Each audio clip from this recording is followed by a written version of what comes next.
2018 সালে পাশ হওয়ার পর 2023 সালের জানুয়ারি পর্যন্ত বিতর্কিত ডিজিটাল নিরাপত্তা আইনে মোট 7,001টি মামলা দায়ের করা হয়েছিল। তবে এরপর থেকে এই আইনটি বর্তমানে রহিত করা হয়েছে। এর পরিবর্তে প্রণয়ন করা হয়েছে সাইবার নিরাপত্তা আইন 2023। সোমবার সকালে রাজধানীর একটি হোটেলে বাংলাদেশের গণমাধ্যমের স্বাধীনতা, ডিজিটাল নিরাপত্তা আইনের অভিজ্ঞতা এই বিষয়ে রিপোর্ট প্রকাশ করে গবেষণা প্রতিষ্ঠান সেন্টার ফর গভর্নেন্স স্টাডিজ। 396 জন গণমাধ্যম কর্মীর বিরুদ্ধে 222টি মামলা বিশ্লেষণ করে প্রতিবেদন প্রকাশ করা হয়। সেখানে ভুক্তভোগী গণমাধ্যম কর্মী ও মানবাধিকার কর্মীরা তাদের নেতিবাচক অভিজ্ঞতা তুলে ধরেন। একদম মিথ্যাচার করা হচ্ছে, মানহানিতে করাই হচ্ছে, সেগুলো নিয়ে আসলে কোর্টে যাওয়ার ছাড়া কোনো রিকোর্স থাকে না, এবং কোর্টে যাওয়া is neither an effective method and in many cases an oppressive method for everybody involved. তো সেখানে আমাদের যদি একটা মিডিয়া কমিশন থাকতো, we would have a different kind of solution. তবে অধুনালুপ্ত ডিজিটাল নিরাপত্তা আইনের ভুক্তভোগী অনেকের নামেই এখনও মামলা স্থিতি অবস্থা বিরাজ করছে। এই অনুষ্ঠানে অ্যাটর্নি জেনারেল মোহাম্মদ আসাদুজ্জামান আশ্বস্ত করে বলেন, আগামী ডিসেম্বরের মধ্যে এসব মামলা নিষ্পত্তির জন্য আশা প্রকাশ করছেন তিনি।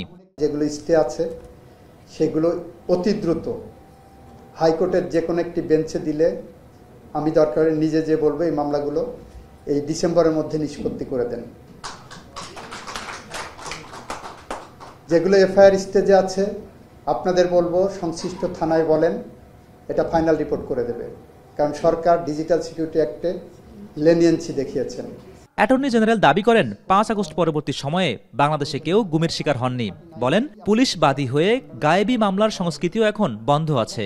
গত 17 মাসে বাংলাদেশে একটিও গুমের ঘটনা ঘটেনি।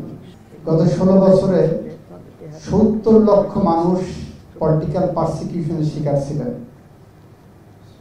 যাদের বিরুদ্ধে মিথ্যা গায়েবী মামলা করা হয়েছিল, এবং 99% মামলায় বাদী ছিলেন পুলিশ। এদিকে অন্য এক অনুষ্ঠানে আইন উপদেষ্টা বলেন, বর্তমান সরকারের আমলে বিচার বিভাগের 21টি সংস্কার হয়েছে। অতিরিক্ত সংস্কারে যেন রাষ্ট্র কাঠামো দুর্বল না হয় সেদিকে লক্ষ্য রাখার আহ্বান জানান তিনি। ঢাকা মহানগর আদালতে পারিবারিক আদালত কার্যক্রমের উদ্বোধন করে তিনি সব কথা বলেন। অতিরিক্ত সংস্কার যেন আমি নিতে পারি না, সেই রকম সংস্কার করতে গিয়ে আমি রাষ্ট্র কাঠামোকে দুর্বল করে ফেলি কিনা সেটাও আপনাদের চিন্তা করতে হবে। আমি মালদ্বীপের উদাহরণ দেই, তিউনিসিয়ার উদাহরণ দেই, আরব বসন্তের পর, এমনকি নেপাল আপনার কি করেছে, যে নিম্নকক্ষ করেছে যে প্রপোর্শনাল রিপ্রেজেন্টেশন, তারপরে বলে মাসে মাসে নতুন সরকার গঠিত হয়।